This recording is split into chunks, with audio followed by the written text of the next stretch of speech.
Hello everyone, and welcome to today's history lesson. We're diving into the fascinating world of calendars, specifically focusing on two major ones: the Gregorian calendar and the Hijri calendar. We'll be looking at their histories and how they work. Let's start with the Gregorian calendar. This is the calendar most of the world uses for everyday life. It's named after Pope Gregory XIII, who introduced it in 1582. But why did we need a new calendar? Well, the calendar before the Gregorian calendar, the Julian calendar, wasn't perfectly accurate. It was off by about 11 minutes a year. Over time, these minutes added up, and the calendar started to drift, leading to the seasons and religious holidays becoming misaligned.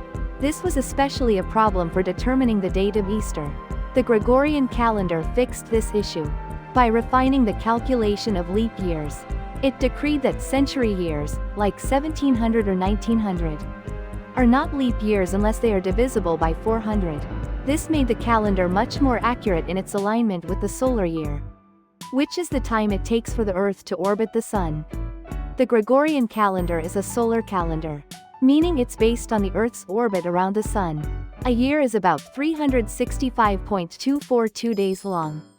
The Gregorian calendar accounts for this by having a leap year every 4 years, with an extra day added in February. Now, let's turn our attention to the Hijri calendar, also known as the Islamic calendar. This calendar is used by Muslims worldwide to determine the dates of religious holidays and observances. Unlike the Gregorian calendar, the Hijri calendar is a lunar calendar. This means it's based on the cycles of the moon. A lunar year is about 354 or 355 days long, which is shorter than the solar year.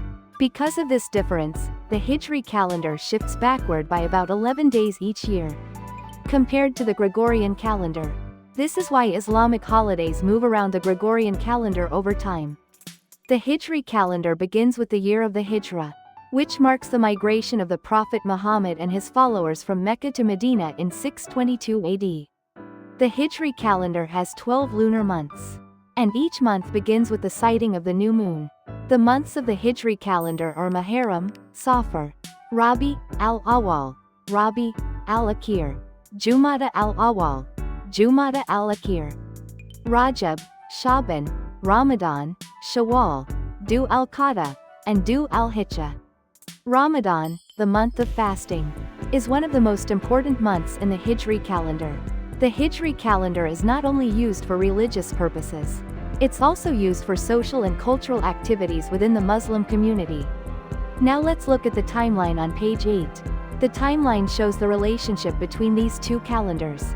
It helps visualize how the Hijri calendar is offset from the Gregorian calendar each year. It also shows the historical events that are important for both calendars.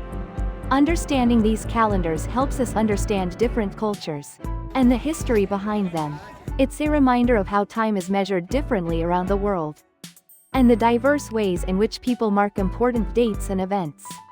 So, keep exploring and learning, and you'll become a history expert.